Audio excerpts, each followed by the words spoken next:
ఇలాంటిది కొనుక్కోలేకపోయి వీడియో బా ఏమండి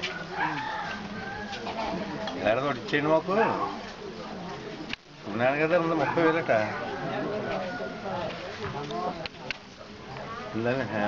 నువ్వు కవరేజ్ చేసుకుని ఒక నిమిషం మొత్తం ఉంటుంది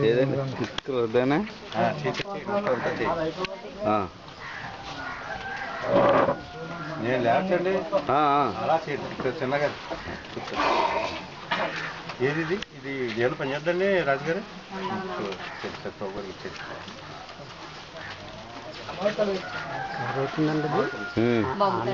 పట్టుకోవాలా చూడండి అలా పట్టుకున్నాం మీరు మాకు ఇమ్మని అడుగుతుంటాను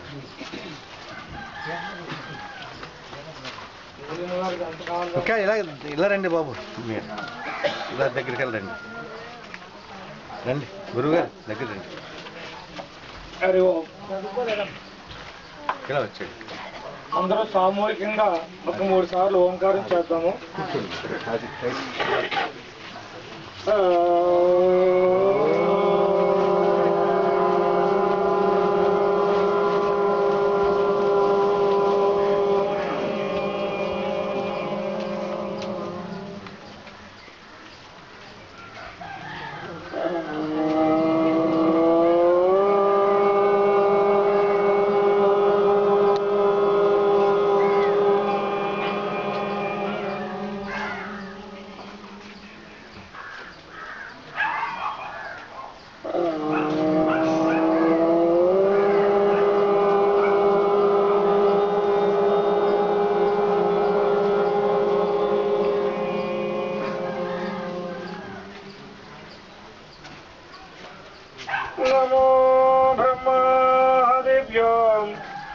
ब्रह्म विद्या संप्रदाय कर्तृभ्यो पुंसऋषभ्यो परम गुरुभ्यः सर्वोपप्लवरहितः प्रज्ञानगणप्रत्यगर्धो ब्रह्मैवाहमस्मि सोऽहमस्मि ब्रह्माहमस्मि ओम शांति शांति शांति गुरु ब्रह्मा गुरुर्विष्णु गुरुर्देवो महेश्वर गुरु साक्षात् परब्रह्म तस्मै श्री गुरवे नमः कल्याण कांतिरेकाय कारुण्यमूर्तिरूपाय कल्यपल्लि प्रवासाय केन्वियारु नमो नमः हरि ओम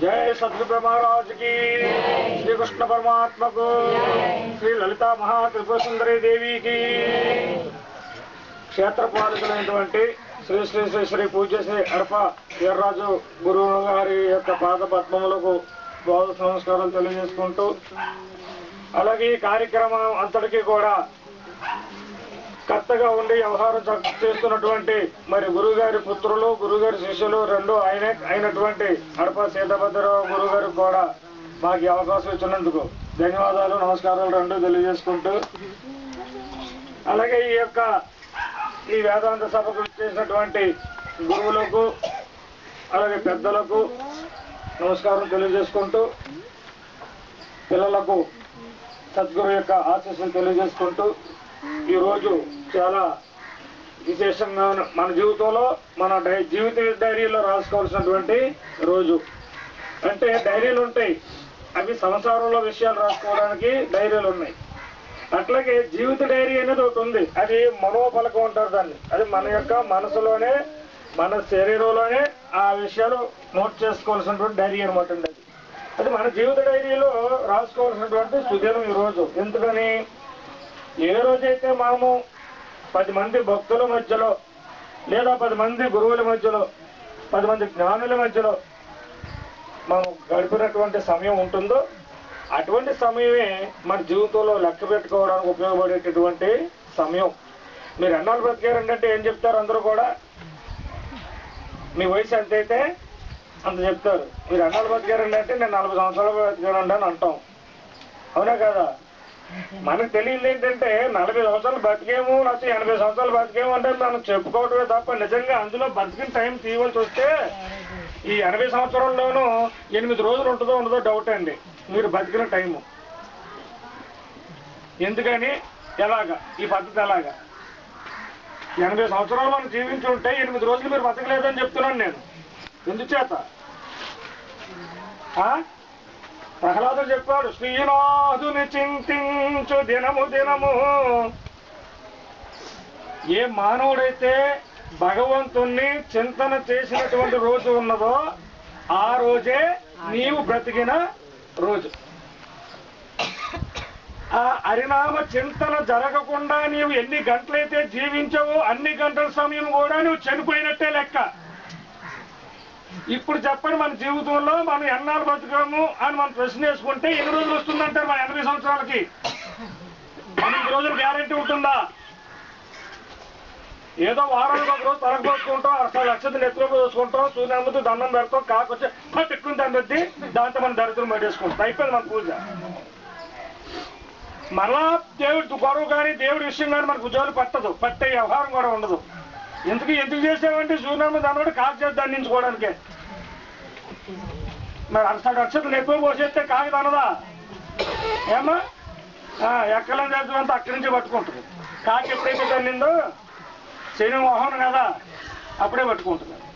మనం చేసే భక్తి అట్లా ఉండకూడదు. నిరంతరం ఇందాక మన చెరుకు వెళ్ళి నాయన గారు చెప్పారు, నిరంతర నూనె ధార వలె నిరంతర ధ్యాన వాహినిగా నీ యొక్క స్మరణ ఉండాలని చెప్పారు ఆయన. అట్లా ఎవరికైతే ఉంటుందో 24 గంటలు అట్లా భగవంతుడి యొక్క స్మరణలో ఉండగలగడం జరుగుతుందా? ఎప్పటికీ జరగదు. ఏ క్షణమైతే భగవంతుడి యొక్క ధ్యాస విడిచి జీవించామో ఆ క్షణం మనం చనిపోయిన వాళ్ళతో లెక్క. ఏ క్షణమైతే భగవంతుడి యొక్క ధ్యానంలో మనం జీవించామో ఆ సమయం మనం జీవించినట్లు లెక్క. కాబట్టి నిన్న ఎప్పుడైనా ఇటువంటి సత్సంగంలో మీరు ఉన్నారా? మొన్న ఎప్పుడైనా ఇటువంటి సత్సంగంలో ఉన్నారా? అటువంటి ఎప్పుడైనా ఉన్నారా? సార్ గతంలో ఎన్ని రోజులైంది మీరు సత్సంగంలో కూర్చొని ఒకసారి ఆలోచించండి. పోయిన సంవత్సరం ఇదే రోజుల్లో కూర్చొని ఉంటాం కదా. అంటే సంవత్సరానికి 3 రోజులు బతికేమని మాట్లాడు మనం.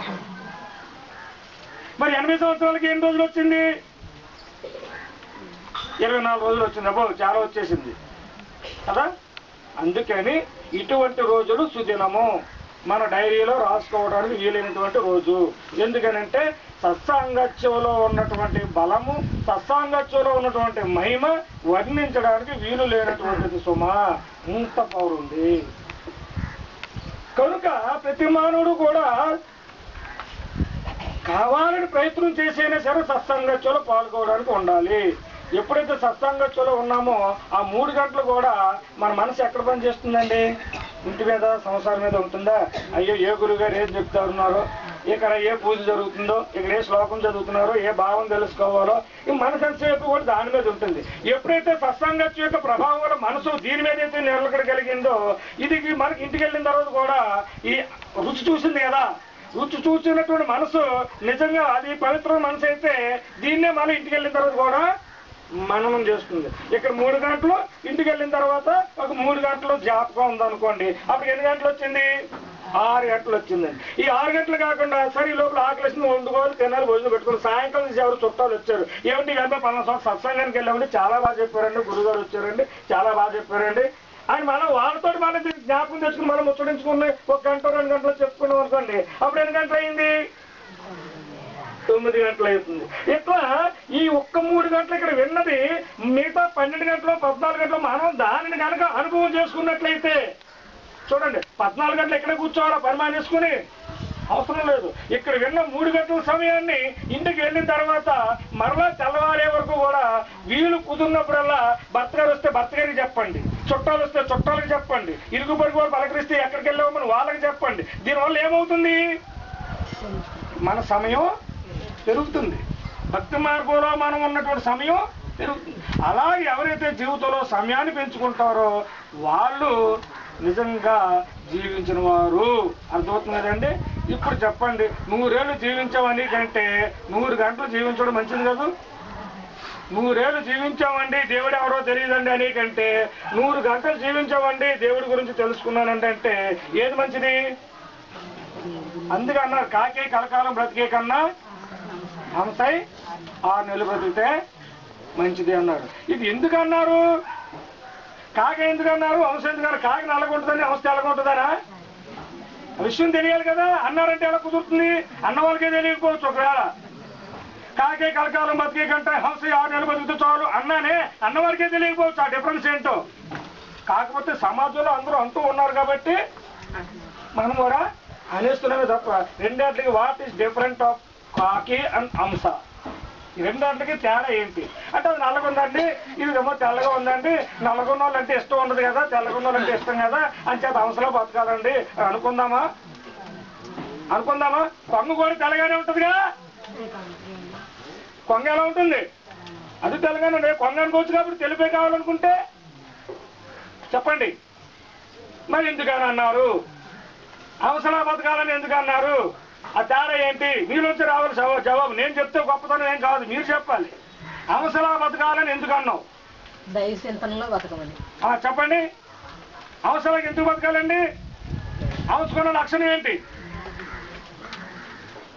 హంసే ప్రకృతి పురుషుడు, హంసే శివజీవులనయ హంసను తెలిపిన వారే హంసారూపుడు, హంసే బ్రహ్మ మనితల చూచుండు,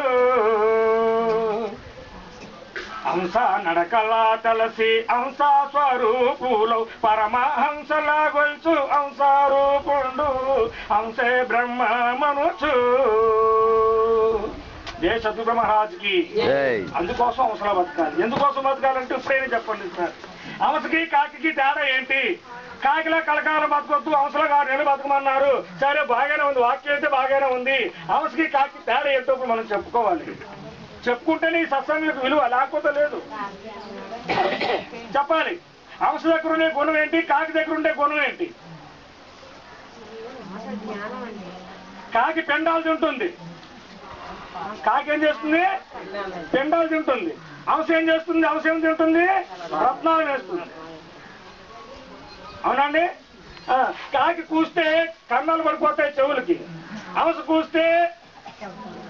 హంస కూస్తే మాధుర్యం వినిపిస్తుంది చెవులకి. అవునా? ఇంకా కాకి ముట్టెడితే ఎంగులవుతాయి పాలు, హంస ముట్టెడితే పాలు నీరు వేరైపోతాయి. చూడండి ఎంత డిఫరెన్స్ ఉందో. పాలు నీరు ఎప్పుడైతే వేరైపోయాయో హంస అప్పుడు ఏం తింటుంది? ఆ పాలల్లోంచి విరిగిపోయినటువంటి నీళ్ళల్లోంచి విరిగిపోయినటువంటి పాల యొక్క మొక్కలు ఏరుకుని తినేస్తుంది హంస. మిగిలిన ఏముండిపోయాయి? అందులో నీళ్లు ఉండిపోయాయి. అవి తాగదు. ఏమి తాగింది హంస? చూడండి, పాలు నీళ్లు కలిపి ఒక పాత్రలో పెట్టినప్పటికీ కూడా హంస ఏమి తాగింది? పాలు మాత్రమే తాగగలిగింది కానీ నీళ్లు తాగిందా? మరి మీ పని ఏంటి? మీరు అనేస్తున్నారే హంసలా బతకాలి అని. ఇక్కడ మంచి ఉంది, చెడ్డ ఉంది. ఈ సాంగత్యంలో, ఈ సత్సంగత్యంలో మంచి ఉంటుంది, చెడ్డ ఉంటుంది. ఏది మంచి ఏది చెడ్డ అంటే ఇప్పుడు మేము పెట్టేది మంచిగా ఉండొచ్చు, నాయన కాసేపు నాకు మన గురువు గారు పెట్టింది చప్పగా ఉండొచ్చు. ఏంటది? సాంబారు. అవునా కదా? అనుకోండి. ఒకవేళ సపోజ్ ఆయన బాగానే పెడతారు, ఉండొచ్చు. అయితే మన మనసు ఏం పని చేస్తుంది అక్కడ? అదేటమ్మా ఇది బాగాలేదు, అది బాగాలేదు. బాగుంది కూడా మనకెందుకు రావాలి? బాగున్న దాని కూడా మన మనసు పట్టుకోవచ్చు కదా. ఇక్కడ మంచి చెడ్డ 2 విషయాలు చెప్తాం. నేను ఏదో చెప్తున్నాను, ఆయన ఏదో చెప్పారు. ఇందులో మంచి విషయాలు ఉంటాయి కానీ మాకు తెలియకుండా ఏదో తప్పు పొరపాటు చెప్పుకున్నా కూడా చెప్పొచ్చు. నువ్వేం చేయాలి? ఇందులో నేను చెప్పిన దాంట్లో మంచి విషయాలు ఏవైతే ఉన్నాయో అవి తీసుకోగలగాలి, చెడు విషయాలు ఏవైతే ఉన్నాయో అవి వదిలిపెట్టేయగలగాలి. అప్పుడు ఏమవుతావు? చెప్పండి అమ్మా, మీరేమవుతారు? అవసరం మీరే కదా. ఇప్పుడు అవసరం అంటే ఎవరు ఎక్కడి నుంచి వస్తాయి అనుకుంటున్నారు? అవసరం అంటే ఎక్కడి నుంచి ఎగురు వస్తాయి అనుకుంటున్నారు? మానస సరోవరంలో హంస విహరిస్తుంది అన్నారు పెద్దలు. మానస సరోవరం ఎక్కడుందో తెలుసునా? నీ దృష్టి ప్రపంచంలో ఎతకడం మానేయి. ఎప్పుడైతే నువ్వు భగవంతుని తెలుసుకోవాలని బుద్ధి పుట్టిందో అసలు ప్రపంచంలో ఎతకడం అనేది మానే. అసలు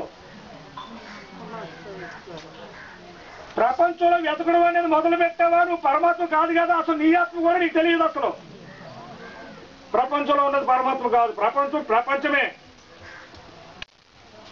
వెతకవలసింది బయట కాదు, వెతకవలసింది బయట కాదు. నీకంటే బయట ఏమీ లేదు, అంతా నీలోనే ఉంది, సర్వం తనలోనే ఉంది. తెలిసిన శివుడాయే తత్వము తెలియక నరుడాయే, తెలిసి తెలియని అయోమయంలో తెలివే తానాయే. ఈ తెలిసి తెలియని అయోమయ స్థితిలో తను సంపాదించుకున్న తెలివి ఎరుకైతే ఉందో అదే నేను అనుకుంటున్నాడే తప్ప నిజంగా తత్వం తెలిస్తే సమస్తము నీ లోపలే ఉంది, నీ బయట లేదు. కాబట్టి నీకు నిజం తెలియాలనుకున్నప్పుడు బయట వెతకడం మానేయండి, లోపల వెతకడం ప్రారంభించండి, అప్పుడు తెలుస్తుంది. కాబట్టి ఇప్పుడు అవసరం ఎక్కడుంది అంటే మానస సరోవరంలో అవసరం ఉంది అన్నారు. మానస సరోవరం అన్నప్పుడైనా మనకు అర్థం కావాలి అవసరం ప్రపంచంలో లేవనే సంగతి. మనసు అనే సరోవరంలో తిరుగాడుతున్నటువంటిది అంశ. దీనికి 2 రెక్కలు ఉన్నాయి, సుమారు 2 కాళ్ళు ఉన్నాయి, ముట్టుంది. ఈడా పెంగళ్ళనే 2 కాళ్ళు ఉన్నాయి, సంకల్ప వికల్పాలనే 2 రెక్కలు ఉన్నాయి, ఆలోచన అనేటటువంటి ఒక ముక్కు ఉంది. అదే హంస. ఇప్పుడు ఎవరో చెప్పండి హంస ఎక్కడుందో? హంస ఎవరండి? ఎందుకంటే హంసను తెలిపిన వారే హంసారూపుడు. ఈ హంసను ఎవరైతే తెలియజేస్తారో వాళ్ళే పరమహంసలు, వాళ్ళే పరమహంసలు. హంసకి లక్షణాలు ఏం చెప్పారండి అంటే పాలు నీళ్లు విడగొట్టే హంస పక్షి ప్రపంచంలో అయితే మంచి చెడు 2 విచారం చేసి చుట్ట వదిలిపెట్టి మంచిని గ్రహించేది నీ యొక్క మానసికమైనటువంటి హంస. ఇది కాకిలా కలకాలం బతకడం అంటే కావు కావు కావు కావు అని ఎలాగైతే అరుస్తూ ఉంటాయో కాకులు, అలాగే మనం ఇంటికి వెళ్ళిన దగ్గర నుంచి కూడా ఏం చేస్తున్నామండి, ఇరుగు పొరుగు వాళ్ళ మీద, ఇంట్లో వాళ్ళ మీద, భర్త మీద, బిడ్డల మీద ఊరకనే నోరు బారేసుకుని కావు కావు కావు కావు కావు కాకరిసినట్టుగా అరిసి అరిసి అరిసి 1 గంట అయిపోయిన తర్వాత కొంచెం పెండాకూడు లోపల వేసుకుంటామండి. ఎందుకని మనందరం కాకులు అయిపోయాం. పెండాకూడు ఎందుకన్నాను? భోజనం చేయడం తెలుసా మీకు? మనం తినేది పెండాకూడని ఎందుకన్నాను? మీ అందరికి బాధ కలగచ్చు. మీరు తినేది పెండాకూడని ఖచ్చితంగా చెప్తున్నాను. ఎందుకని? దాన్ని అమృతమయం చేసుకుని తినడం మీకు చేత కాదు కాబట్టి. వండిందంతా పెండాకూడే. ఎప్పుడు అమృతమయం అవుతుంది? దాన్ని ప్రోక్షణ చేసి నువ్వు భోజనం చేస్తే అది అమృతమయం అవుతుంది. ఆ ప్రోక్షణ అనేది లేకుండా నువ్వు తింటే అది పెండాకూడే. ఇంకొక కారణం వాడు చెప్తున్నాను చూడండి. రేవు దగ్గరికి వెళ్ళినప్పుడు పెండాకూడు వండినప్పుడు ఇక్కడ కూర గట్ట వండరు. ఏం వండుతారు? అన్నం ఒకటే వండుతారు, అవునా కదా? ఉప్పు కూడా వేయరు అందులో. ఆకు కరగరు, ముడాకు అక్కడ పెట్టి వండిన కొండ అలా వంపేస్తారు, దాని మీద ఉడుకుని కొండ, దాన్నే పెండాకూడు అంటారండి. ఇప్పుడు మనం కూడా చూడండి, కంచాలు తెచ్చుకుంటాం, అన్ని దగ్గర పెట్టుకుంటాం, ఆ కుండలోనే అన్నం తీసుకుని కంచాలు వడ్డించేసుకుంటాం అండి. అంతే ముందు ఏమైంది? అప్పుడు అది ఏమైంది? అది పెండాకూడా కాదా? కూరలేని కూడు పెండాకూడా కాదా? కంచంలో ఏం వడ్డించుకోవాలి ముందు? ఇందులో ఎంతమంది తెలిసి చెప్పండి, చేయొద్దండి ఒకసారి. కంచం నిండా అన్నం పెట్టేసి ఆ తర్వాత ఇంకో గిన్నెలో కూర వేసి తెచ్చి పక్కన పెట్టి భోజనం స్వామి అంటారండి. మమ్మల్ని కూడా చాలా మంది భక్తులకి వెళ్ళినప్పుడు కూడా 3 అన్నం కంచంలో పెడతారండి. ఇంకేం చేయాలి, తప్పదు, తినాలా మానాలండి. అంటే గురువులు కూడా పెండాకూడే తింటుంటారండి. తప్పదు కదా. మరి ఏం చేస్తాం? మా పిల్లలు పెట్టిన కూడది అదే అమ్మా ఇలా పెట్టారా బాబు అని అడుగుదామంటే మీరు నేపలేదు కదండి అని అంటదేమో, మాకే భయం. మరలా అని తల్లులారా నేర్చుకోండి. ఎప్పుడైనా సరే మీ వారికి మీరు భోజనం పెట్టేటప్పుడు కంచంలో ఇంత కూర, ఇంత స్వీటో ఏదో ఒకటి పచ్చడి మొక్కో ఆ కంచంలో వడ్డం చేసి అప్పుడు అన్నం వడ్డించండి తల్లి, అది అమృతం అవుతుంది. ఈ కూర గాని, పచ్చడి గాని, పండు గాని, మరి స్వీట్ గాని ఏమీ లేకుండా 3 అన్నం 3 పచ్చలు తీసి కంచం నుండి పెట్టేసి అక్కడ పెట్టేసామంటే మాత్రం తినరా నా కొడక పెండాకూడు అండగా, అందులో ఏం తేడా లేదండి. కాబట్టి ఈ కాకుల్లాగా కావు కావు కావు కావు ఇరుగు పొరుగులో పడిపోయి అలిసిపోయిన కాకులు ఆ పొయ్యి మీద ఇంకా దించరండి. అది ఇంకా పొయ్యి మీద ఉడుకుతానే ఉంటుందండి. ఆ ఉడికి పెండాకూడు కంచంలో కొలిపేసుకుని గారు వచ్చినప్పుడు ముందు ఒక గిడత మనకి అయిపోవాలండి. గ్యాస్ స్టవ్ దగ్గర నిలబడి ఒక గిడత మనకి లాగేస్తామని ముందు అది కింద కూడా అంటారో ఏ కూడా అంటారో ఒకసారి ఆలోచించుకోండి. మన భార్య గారు బిడ్డలు గారు అందరూ వచ్చినారు, మనం అందరితో కూర్చుని అక్కడ మనం మామూలుగా భోజనం చేస్తామండి. ఇప్పుడు అందాక చేసింది ఏంటంటే అందాక నిలబడి తినేసి 4 మెతుకులు అనమాట అండి. పిండ కూడా కాదా, అరిసే అరుపులు కాకిలియే కాదా? ఇప్పుడు చెప్పండి, కాకిలా బతుకుతున్నారా అంశంలో బతుకుతున్నారా? ఏమని కాకిలాగే గడిచిపోతుంది. మరి ఈ మాటకు అర్థం ఏముంది? ఇప్పుడు లోకంలో చెప్పిన మాటకు విలువ ఏముంది? కాకిలా కాకాల బతుక మీరే కదా అంటా ఉంటుంటారు, కాకిలా బతకూడదు అవసరం బతకాలని. మరి మీరు చేసే పనులు ఎప్పుడు పెండ కూడా అవుతుంది.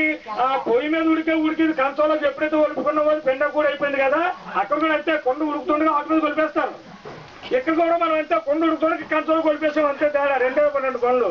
అట్లా కాకుండా అది వాచుకొని చల్లార్చుకొని పక్కన పెట్టుకుని ఒక ప్లేట్లో కొంచెం అన్నం తీసి అది పట్టుకెళ్ళి దేవుడి దగ్గర పెట్టి కొన్ని నీళ్లు చల్లి ప్రోక్షణ చేసి బ్రహ్మార్పణ భగవంతుడు చూపెడితే ఆ కొండ వండింది ఏమైందండి? ప్రసాదం అయింది. మిగిలింది ప్రసాదం అని తింటే ఏమవుతుందండి? ప్రసాదమే అవుతుందండి. ఇది ఎంతమంది చేస్తున్నారు చెప్పండి ఒకసారి. ఇక్కడ ఉన్న వాళ్ళు ఎంతమంది చేస్తున్నారు చేయొద్దండి ఒకసారి. 1 2 3 4 5 6 శ్రీరామచంద్ర శ్రీరామచంద్ర. చూసారండి, మనం ఏం తెలుసుకున్నాం ఈ జన్మానికి వచ్చి? దేవుడి గురించి తెలుసుకోవడం కోసం మనం అందరూ వచ్చామని మనం అనుకుంటున్నాం. ముందు అసలు దేవుడి సంగతి పక్కన పెట్టండి.